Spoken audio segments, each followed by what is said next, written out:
네, 오늘은 불가능을 가능하게 하시는 하나님이라는 제목으로 함께 말씀을 나누겠습니다.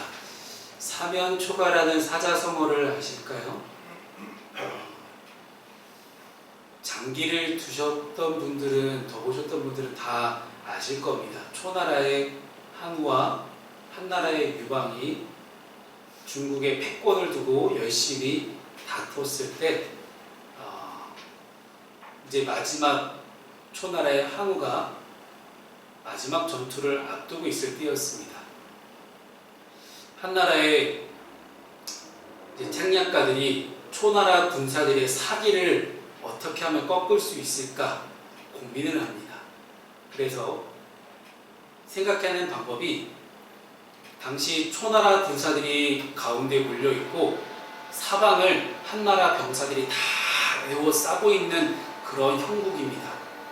한나라 군사들이 초나라의 노래를 배워서 사방에서 초나라의 고향 노래를 부르기 시작합니다. 그랬더니 초나라 군사들의 입장에서는 집에 가고 싶다. 지금 제 마음이 아니고요. 지금 제 마음 상태에 의한 게 아니고, 당시 초나라 군사들이 사방에서 자기의 고향 노래가 들려오니 이 얼마나 마음이 말랑말랑해졌겠어요. 지금 어떻게든 결사항전해서 마지막 전투를 이기고 다시 이 초나라를 회복시켜야 되는 게 항우의 목표인데, 항우의 마음과는 달리 사방에서 초나라 노래가 들려오니 이 초나라 병사들의 사기가 완전 뚝 떨어지고 맙니다.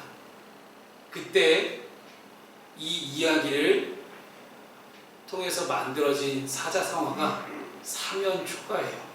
그래서 사방이 다 초나라 노래가 들려올 정도로 완전 꽉 막혀서 어떻게 할 수가 없는 그런 상황을 뜻하는 사자성어가 사면초가라는 단어입니다. 오늘 이스라엘 백성들의 상황이 그러했습니다. 더 이상 갈 곳이 없어요. 할 수 있는 것도 없었어요. 이스라엘 백성들은 앞에는 홍해가 바다가 가로막고 있고, 뒤에는 애굽의 엄청난 병거들, 지금으로 말하면 탱크죠. 엄청나게 강한, 그 당시 이집트가 국력이 가장 강했거든요. 군사력이 가장 강했기 때문에 이집트의 엄청난 병거들이 막 쫓아옵니다. 여러분, 몇백 대의 말이 뚝뚝뚝뚝 뛰쳐온다고 한번 생각해 보세요. 천지가 막 진동하면서 물리면서 그 흙먼지가 뒤에서 쫙 몰려오는데 공포감이 없을 수가 없습니다. 앞에는 바다요, 뒤에는 애굽의 군대. 도저히 어찌할 수 없는 그 위기의 한복판에서 인간의 모든 가능성은 닫혀 있었고, 논리도 경험도 전략도 아무런 소용이 없었습니다. 그야말로 완전한 절망, 완전한 무능력, 바로 그런 순간이었습니다. 우리는 이 장면에서 사실 다 결말을 알고 계시잖아요. 홍해 바다가 갈라졌고, 그 사이로 이스라엘 백성들이 들어간 다음에 똑같이 애굽의 군대가 쫓아와서 들어왔지만, 이스라엘 백성들이 육지로 올라온 이후에 하나님께서 다시 바닷물을 덮이게 하셔서 모든 애굽 군대를 다 수장시켜버리는 그 이야기를 우리는 다 알고 있습니다. 홍해의 기적은 너무나 유명하죠. 예수 안 믿는 분들, 교회 안 다니신 분들도 모세의 기적이라고 해서 대부도 가면 다 알고 있습니다. 모세의 기적이 뭔지는 온 세상 사람 다 알고 있어요. 근데 이렇게 뻔한 이야기 속에서 우리는 무엇을 발견할 수 있을까요? 하나님은 불가능을 가능하게 하시는 분이라는 사실입니다. 여러분, 저와 여러분의 삶 속에 도저히 불가능해 보이는 상황이 있으십니까? 도저히 내가 뭘 어떻게 할 수가 없는 그런 상황이 있으세요? 저는 압니다. 있다는 걸. 여러분을 만나서 상담하고 신방하고 하다 보니까 여러분들의 개인적 사정을 제가 다 알잖아요. 지금 당장 병원 가야 되는데 병원도 못 가고 발발 동동거리는 분들 계시고, 이거 치료 어떻게 해야 되지? 굉장히 많은 사연들이 다 있습니다. 그런데 우리가 기왕에 하나님 믿는 거라면 오늘 이거 하나만큼 좀 분명하게 했으면 좋겠어요. 인간도 할 수 있는 뻔한 가능한 것을 하나님이 이루셨다고 여러분 하나님 믿을 건가요? 적어도 우리가 믿는 전지전능하신 하나님이라면 내가 못하는 거, 인간이라면 할 수 없는 거, 그런 불가능한 거 정도는 가능하게 해주시는 하나님이니까 여러분 이 자리에 앉아있는 거 아니에요? 나도 할 수 있는데, 나도 충분히 할 수 있는데 뭐 굳이 하나님까지 믿어요? 그렇지 않으세요? 제가 말씀 묵상 안 하는 청년들에게 그렇게 물어봅니다. 그래? 네 힘과 네 능력으로 살 수 있어? 한번 살아봐.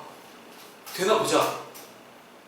비슷한 얘기를 지난주에 인용이가 요한이 붙잡고 1시간을 설교하고 있더라고요. 그래서 설교는 내가 하는 건데 왜 자꾸 얘가 하고 있지?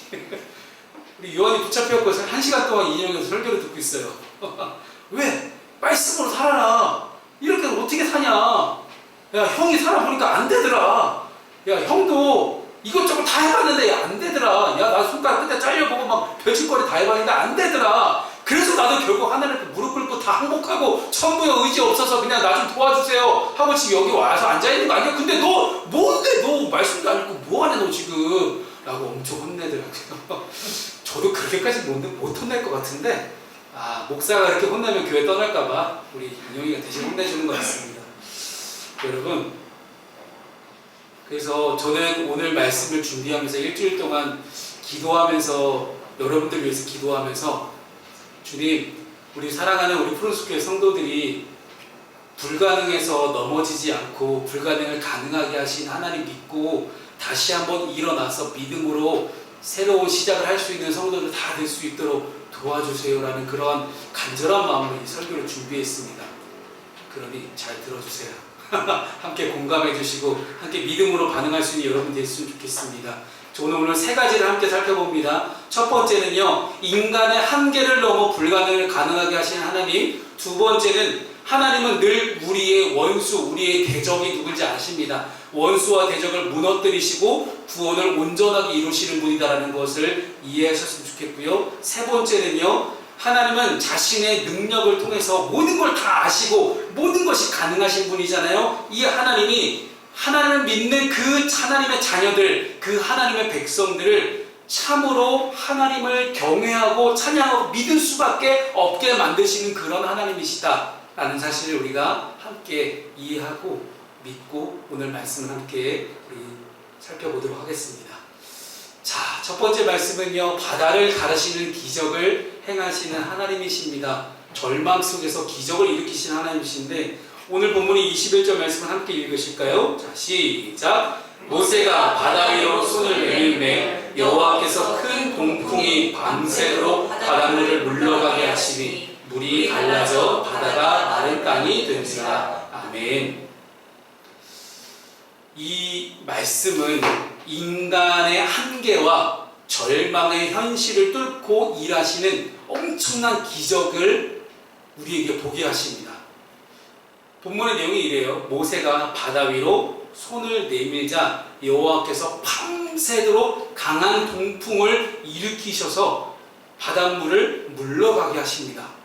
그 바다를 마른 땅처럼 만드셨다고 오늘 본문이 기록하거든요.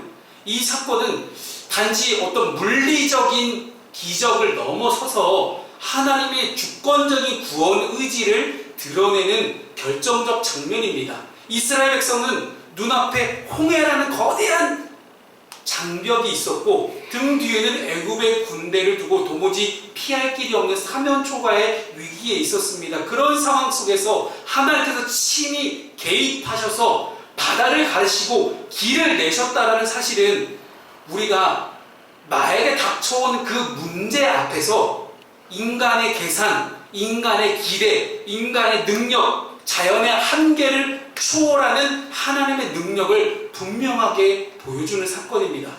무엇보다도 이 밤새도록 동풍이 불어서 물이 이 갈라진 현상은 모든 자연 현상을 창조하시고 그리고 다스리시는 창조주 하나님을 분명히 바라보게 만듭니다. 분명히 방금 전까지는 없던 길이에요. 그러나 우리 창조주 하나님은 광야에도 사막에도 바다에도 없는 길을 만들어내시는 창조주 하나님이라는 사실을 우리가 믿을 수 있기를 소망합니다. 즉 오늘의 놀라운 구원을 이루시는 하나님께서 창세기 1장의 창조주 하나님과 동일한 분이심을 이스라엘 백성들에게 깨닫게 하신다라는 거예요. 모든 자연 만물을 다스리시는 그 하나님의 사역은 신약에서도 똑같이 나오게 되죠. 예수님께서 물 위를 걸어가기도 하시고 바람과 바다를 꾸짖어서 잠잠하기도 하십니다. 그 하나님이 오늘 본문에 나타난 하나님과 동일한 하나님이십니다.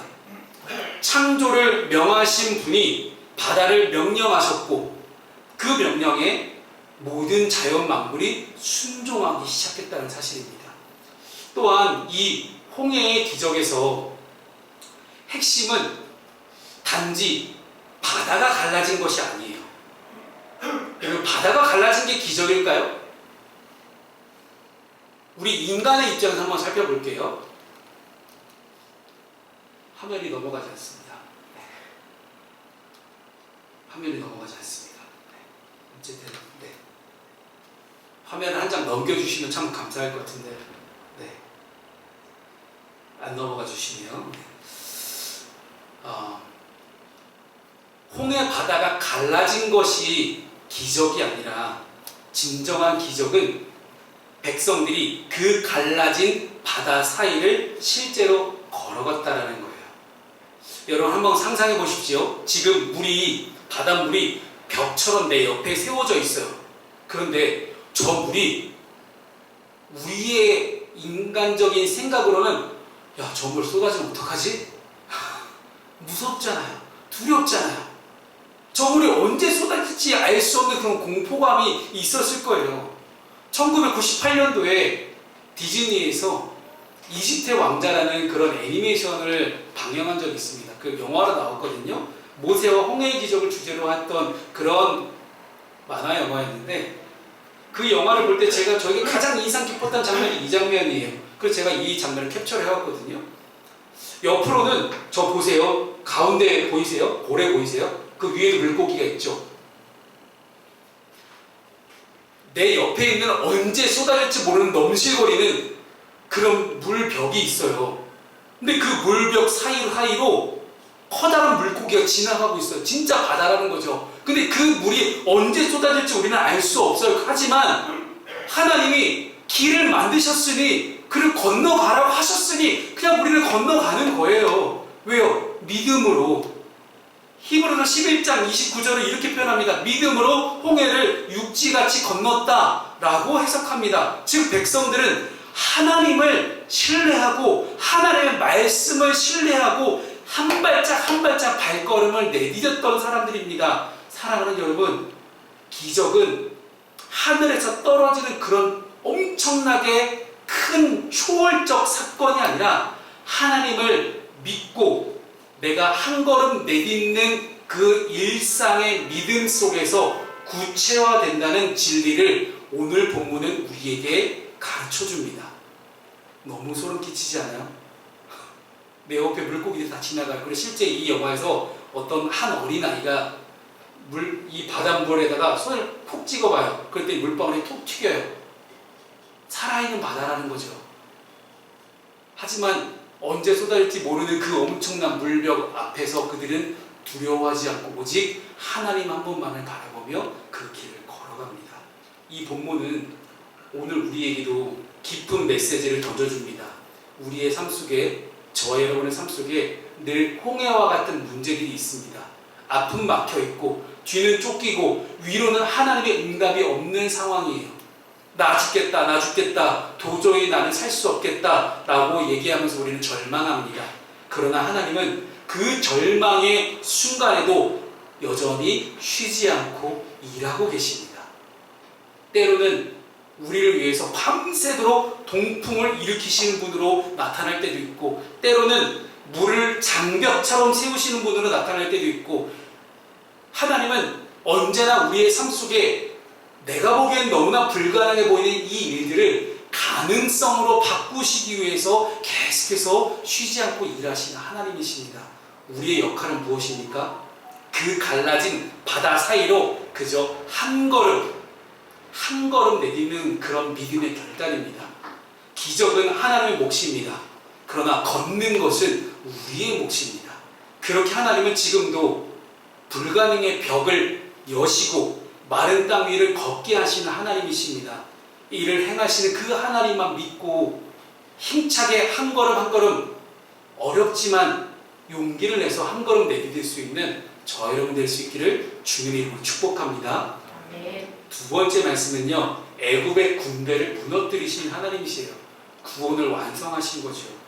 우리가 홍해에서 절대 잊지 말아야 될 사건은 세계 모든 나라에 오직 여호와만이 참된 하나님이라는 사실을 만방에 다 선포하셨다는 사실입니다. 애국 군대를 심판하시는 것이 단지 백성을 탈출시키는 데에만 그치지 않았음을 우리에게 보여주고 있습니다. 하나님은 구원의 대상에게는 한없는 자비를 베푸시는 사랑의 하나님이시지만 반대로 하나님의 뜻을 대적하고 하나님의 백성을 해하려는 자들에게는 단호한 심판으로 응징하시는 그런 공의의 하나님이십니다. 그래서 우리 하나님은 사랑과 공의의 하나님이신데 애국 군대가 이스라엘 백성들이 마른 땅을 건너가는 걸 보자 바로 즉시 뛰어듭니다. 우리도 저 마른 땅을 건너갈 수 있겠지 하고 뛰어들지만 하나님께서 그 바다를 다시 덮으심으로 그들은 모두 바닷속에 수장되고 맙니다. 여기서 강조되는 것은 이 사건이 단지 어떤 물리적인 사건 사고가 아니라 하나님의 주권적 개입에 의한 심판이라는 사실이에요. 여기 상당히 흥미로운 단어가 하나가 있어요. 자, 24절 말씀 함께 읽어볼까요? 자, 시작. 새벽에 여호와께서 불과 구름 기둥 가운데서 애국 군대를 보시고 그 군대를 어지럽게 하시며 라는 표현이에요. 즉 이스라엘 백성들이 바다 사이를 건너가고 있을 때 뒤에 애국 군대의 상황은 어땠냐면 하나님께서 그들이 서로 엉키게 만든 거예요. 불과 구름 기둥을 보내셔가지고 그들이 서로 엉켜붙게 만들어가지고 혼란스러운 그런 정리정돈 되지 않는 그런 혼란스러운 상황을 만드셨다는 거예요. 일부러. 근데 여기서 보시고 본다라는 이 단어가 샤카프라는 단어를 쓰거든요. 이 샤카프라는 단어가 어떤 뜻이냐면 단순히 그냥 본다 이런 뜻이 아니고 위에서 모든 것을 다 알 수 있는 그런 위치에서 내려다보면서 판단하고 간섭하는 행위를 뜻하는 단어가 이 샤카프라는 단어예요. 그 왜 그렇잖아요. 우리가 장기나 오목을 둘 때도 보면 바둑을 둘 때도 보면 내가 이 장기판 아니 바둑판에 막 매몰돼가지고 열심히 볼 때는 도저히 수가 보이지 않아요. 근데 꼭 옆에서 훈수 두는 사람들이 있거든요. 왜 훈수 둘까요? 한 걸음 떨어져서 보면 보이는 거예요. 그게 한 걸음만 떨어지면 되거든요. 그래서 한 걸음 떨어져서 바라보는 전체적인 그 조망을 바라볼 수 있는 그런 걸 저는 이게 샤카프라고 표현하고 싶습니다. 여러분의 인생도 똑같습니다. 내 인생의 문제와 내 인생의 앞에 닥쳐있는 그 홍해 앞에서 어찌할 바를 모르고 살아가는 게 우리 인생이기도 해요. 하지만 한 걸음만 물러나서 객관적으로 내 삶을 들여다볼 수 있는 그런 훈련, 그걸 저는 하나님의 눈으로 바라보기라고 표현하거든요. 하나님의 눈으로 나를 바라보는 훈련들. 그래서 제가 예전에도 설교 때 말씀드렸지만 어렸을 때 저희 부모님과 함께 여의도 63빌딩 올라갔을 때 사람들이 개미같이 보여요. 개미보다 더 작아요. 그렇게 작게 보이는 그런 모습들, 하나님 우리를 그렇게 바라보고 계세요. 근데 그렇게 바라보니 이 사람의 전체 인생을 바라보시고 이 사람의 현재 처해있는 상황들을 멀리서 위에서 하나님 눈으로 바라보니 보여지기 시작하는 거예요. 어떻게 살아가야 될지가. 그러니 우리가 하나님 믿어야 되는 까닭이 여기에 있습니다. 우리 인생을 우리만 바라보기 시작하면, 내 눈으로만 바라보기 시작하면 근시안적으로 좁은 시야로 밖에 볼 수가 없습니다. 그러니 뾰족한 수가 생각이 나지 않는 것이죠. 훈수 두시는 하나님이 등장합니다. 우리 옆에 분명히 훈수를 두시는 하나님이 떡하니 등장하고 계세요. 그러면 그 훈수에 기분 나빠하지 마시고 그 하나님 말씀에 훈수에 아멘하고 나아갈 수 있는 여러분 되기를 소망합니다. 그래서 하나님의 주권적 통치, 전지적인 통치, 모든 걸 다 알고 계신 그 통치, 단지 자연재해를 막 일으키시는 그런 하나님을 넘어서서 전장, 진짜 전투 현장을 직접 지휘하시는 통치자 하나님, 그 하나님을 우리가 함께 믿기를 소망합니다.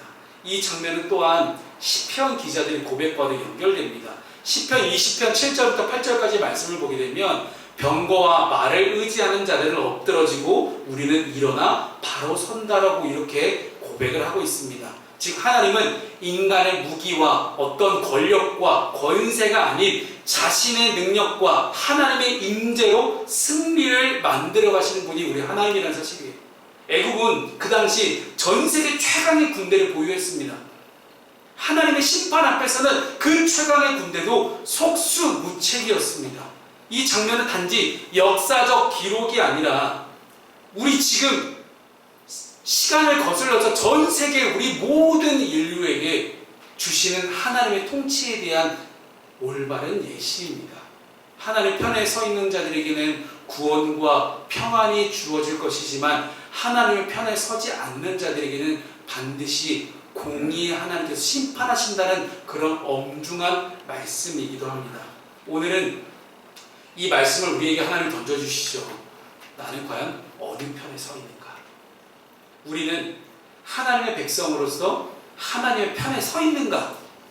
그리고 우리는 악을 무력화시키는 하나님의 이 방식 앞에서 신뢰하며 따라갈 준비가 되어 있는가? 하나님은 지금도 우리의 삶 가운데 각종 다양한 불의함과 대적을 무너뜨리시는 하나님이십니다. 단지 우리를 피하게 하실 뿐만 아니라 원수를 심판하시고 하나님의 정의를 실현시키시는 분이 우리 하나님이라는 사실입니다. 하나님을 만나고 경험할 수 있는 그런 시간과 기회를 막고 있는 것들이 있다면 여러분의 일상의 삶 속에서요, 내가 살아가는 일상의 삶 속에서 하나님을 만날 수 있는 시간, 하나님을 만날 수 있는 그런 경험을 방해하고 막는 것들이 무엇이라도 있다면 그것을 과감하게 제거하시고 버리십시오. 그래서 하나님 편에 서십시오. 나는 하나님 편에 서서 하나님 백성으로 살아가겠노라 하는 그런 분명한 믿음의 고백이 우리에게 있기를 소망합니다. 그 하나님은 지금도 동일하게 우리의 삶 속에 역사하고 계시고 우리에게 완전한 구원을 이루시는 그런 하나님이십니다. 그런 하나님 믿고 믿음의 삶을 살아내시는 저와 여러분 되시기를 주님으로 축복합니다. 마지막 세 번째는요, 29절부터 31절까지의 말씀을 봤더니 이스라엘 백성들이 엄청난 변화가 일어납니다. 바다가 갈라지고 자신들은 무사히 건넜는데 애굽의 군대가 모조리 죽는 광경을 봤어요. 이스라엘 백성들의 신앙이 어떤 전환점을 맞이했는지를 보여주는 장면이거든요. 단지 기적의 마무리를 의미하는 단어가 아닙니다. 이 사건은 하나님의 백성이 기적을 바라보는 단순한 구경꾼에서 참된 신앙의 주체로 변환되는 결정적 순간을 오늘 담고 있습니다. 이스라엘 백성은 하나님이 열어주신 마른 땅을 건넌 다음에 애굽의 군대가 송두리째 물에 잠기는 그 장면을 바라보면서 이야, 이게 어떻게 가능하지? 남한테 들은 얘기가 아니잖아요. 지금 내가 내 두 눈으로 똑똑히 보았잖아요. 나를 그렇게 공포스럽게 만들었던 그 악한 것들이 한순간에 사라지는 것들을 지금 우리가 바라보고 경험했잖아요. 죽음에서 생명으로 옮겨진 이 사건은 그들의 인생에 있어서 가장 극적인 전환점이자 인생의 방향을 바꾸는 결정적인 순간이었을 것입니다. 오늘 이 예배가 여러분들에게는 그런 결정적 전환의 순간이 될 수 있기를 소망합니다. 오늘 본문의 마지막 구절이죠. 31절 말씀을 함께 우리 읽어보도록 하겠습니다. 자, 시작. 이스라엘이 여호와께서 애굽 사람들에게 행하신 그 큰 능력을 보았으므로 백성이 여호와를 경외하며 여호와와 그의 종 모세를 믿었더라. 아멘. 여기서 경외하다는 히브리어가 야레예요. 야레. 그 이상한 거 생각하지 마시고요. 우리 청년들은 이 밈이나 이런 거 많이 보시잖아요. 야레 야레 하는 거. 그 야레 아니에요. 내가 이럴 줄 알았어. 내가 야레, 내가 성경을 적으면서 되게 웃긴데 분명히 김인영 반응할 거다. 이 야레는 것은요, 단순한 두려움이 아니라 거룩하신 하나님 앞에서 너무 놀라운 사건을 바라보면 입이 떡 벌어지잖아요. 그 상황을 표현하는 거예요. 경탄과 경배를 포함하는 그런 존경심을 의미하는 단어가 야레예요. 그래서 이것은 백성들의 정서적 반응 그 이상의 것일 수밖에 없습니다. 그들의 삶 전체를 노예 생활에서 하나님 중심으로 전환시키는 그런 인식의 변화입니다. 출애굽 이후에 모든 것이 낯설고 힘들고 이 광야의 길을 지나가는 그 순간이 얼마나 고통스럽겠습니까? 덥고 간주하고 마실 물도 별로 없고 너무 고통스러울 수 있어요. 우리는 언제 끝날지 모르는 그 길들을 계속 걸어가야 돼요. 힘들어요. 하지만 그 갈팡질팡하던 그들의 삶 가운데 나타났던 홍해라는 애굽의 군대라는 엄청난 거대한 문제 앞에 그 모든 문제들이 한 번에 싹 사라지는 것들을 경험한 그들의 입에서 나왔던 감탄사가 바로 야레였어요. 야레. 야, 엄청나구나. 대단하구나. 야, 우리 조상들이 400년 전에 우리 아브라함의 하나님, 이삭의 하나님, 야곱의 하나님, 요셉의 하나님이 그 이런 하나님이시구나. 야, 우리 하나님 대단하네. 나 그럼 하나님 믿을게. 야, 이 정도 하나님이라면 믿을만하네. 야레, 나 믿을 거야. 너무 나 하나님을 야레할 거야. 존경할 거야. 경외할 거야. 이 너무 엄청나잖아요.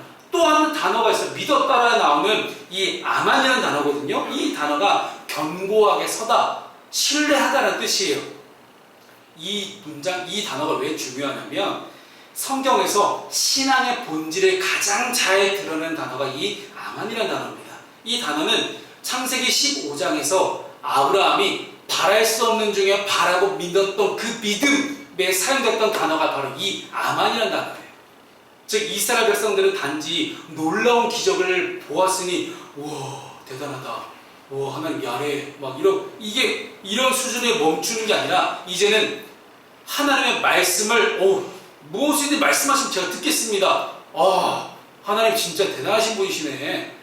하나님 그냥 제가 믿겠습니다라는 그런 믿음을 확신하는 자리예요. 하나님과 그분이 세우신 지도자 모세, 야 모세 40년 전에 살인자인 줄 알았더니 야 이 양반 대단한 양반이었네. 야 하나님과 그 세우신 지도자 모세를 난 믿겠습니다 하는 믿음과 신앙의 완벽한 전환점, 이게 바로 이 아만이라는 단어에 숨겨져 있습니다. 현대를 살아가는 우리들에게도 이 장면은 매우 중요한 신앙의 기준을 제시해 줍니다.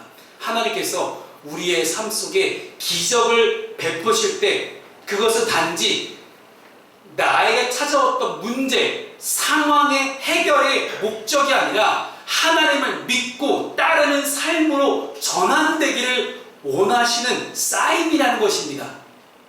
구원은 종착점이 아니라 믿음의 여정을 시작하는 출발점입니다. 오병이어의 기적에서도 수많은 사람들은 단순히 내가 먹을 거, 마실 거, 입을 거, 어떻게 하면 내가 풍요롭게 잘 살아갈 수 있을까? 거기에만 집중을 했어요. 그래서 그거를 주시는 예수님을 따라 살아가고 믿었습니다. 그런데 그랬던 예수가 십자가에 못 박혀 죽자마자 그들은 예수님을 다 배반하고 떠났습니다. 여러분, 우리가 교회를 출석하고 예수를 믿는 까닭이 여러분의 문제 해결에만 있지 않기를 정말 바랍니다. 내가 문제가 해결되는 것은요, 하나님을 믿었을 때 하나님께서 나에게 구체적으로 주어주시는, 나에게 선물해 주시는 그런 부수적인 것 뿐이에요. 그래서 여러분, 우리가 신앙생활을 한다는 것은 문제 해결에만 초점에 맞춰져 있지 않고 나의 모든 상황을 넘어서서 위에서 바라보고 계시고 내 삶을 인도하고 계시는 그 하나님, 그 하나님을 내가 이제는 믿겠습니다. 그전까지는 내가 하나님의 분을 도저히 믿지 못했는데 그전까지는 내가 하나님의 분이 그냥 누가 얘기하는 그냥 구원자, 그냥 누가 얘기하는 그런 하나님, 누가 그렇다 카더라 하는 그런 하나님이었다면, 아니면 나에게 당장에 먹을거를 줄 수 있는 그런 오병이의 기적 같은 그런 하나님이었다면 이제부터는 바뀌어져야 된다는 거예요. 이제부터는 내가 하나님을 경외하고 있는가, 내가 하나님을 믿을 때 무엇을 근거로 믿고 있는가? 하나님의 말씀과 그 질서 안에서 신뢰의 걸음을 내가 살아가고 있는가? 출애굽의 백성들처럼 당장 힘들고 어려운 상황과 문제들은 여전히 존재했지만 우리도 이스라엘 백성들처럼 똑같이 구원받았잖아요. 홍해의 기적 같은 그런 기적은 아니지만 이들이 구원받았듯이 우리도 똑같이 구원받은 사람들이에요. 그렇기 때문에 내가 도저히 해결할 수 없는 그 죄의 문제를 해결해 주신 그 하나님의 놀라운 능력과 권세 앞에 그 구원의 간격을 넘어서 믿음의 고백으로 나아갈 수 있는 그런 신앙적인 전환점이 우리 모두에게 있게 되기를 주님의 이름으로 축복합니다.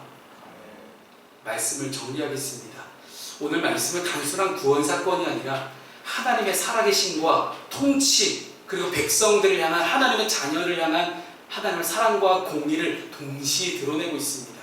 하나님께서는 바다 가운데도 길을 내시는 분이시고 강대국 애굽을 꺾으시며 믿음 없는 백성들을 신앙 공동체로 이끌어 가시는 그런 하나님이셨습니다. 이는 곧 우리의 삶의 여정 속에도 동일하게 역사하시는 하나님의 손길입니다. 여러분 믿으십시오. 홍해의 기적을 일으키시던 그 하나님이 지금 2025년 6월 22일에 우리와 함께 하시는 우리의 예배를 받으신 그 하나님이십니다. 그 하나님이 지금 우리와 함께하고 계십니다. 임마누엘이 그 하나님이 지금 우리와 함께 하시면서 우리에게도 동일하게 역사하고 계십니다. 우리의 삶을 돌아보면 여전히 문제는 해결되지 않고 있습니다. 늘 문제는 똑같아요. 그런데 어느 순간 예수를 믿고 나니 내가 변하는 것을 우리는 경험하게 돼요. 상황과 문제는 전혀 바뀌지 않는데 왜 나만 바뀌고 있지? 야, 이게 복음이구나. 예수께서 말씀하신 복음이 이거였구나. 내가 바뀌는 게 복음이었구나. 라는 것들을 우리가 깨달을 때가 신앙의 때입니다. 사랑하는 여러분, 그 계획이, 하나님의 놀라운 계획이 우리의 시선으로 볼 때는 도저히 감당할 수 없고 도저히 이해할 수 없을지라도 그 말씀을 신뢰하며 나아갈 수 있기를 소망합니다. 너무 말도 안 되고 너무 불가능한 방법으로 우리를 인도하실 때도 있습니다. 하나님 굳이 이렇게까지 우리 인용의 예를 들면 손가락 끝에 잘려가면서까지 하나님 믿어야 되는 거예요? 하나님 너무 가혹하시잖아요. 이렇게 얘기할 수도 있어요. 그런데 아버지가 자식에게 좋은 것을 주려고 하는 것처럼 항상 하나님 우리 모두에게 좋은 것을 주려고 늘 예비하시고 우리에게 준비시키는 하나님이십니다. 그러므로 하나님의 구원하심에 응답하며 믿음으로 나아갈 수 있는 저 여러분 될 수 있기를 주님의 이름으로 축복합니다.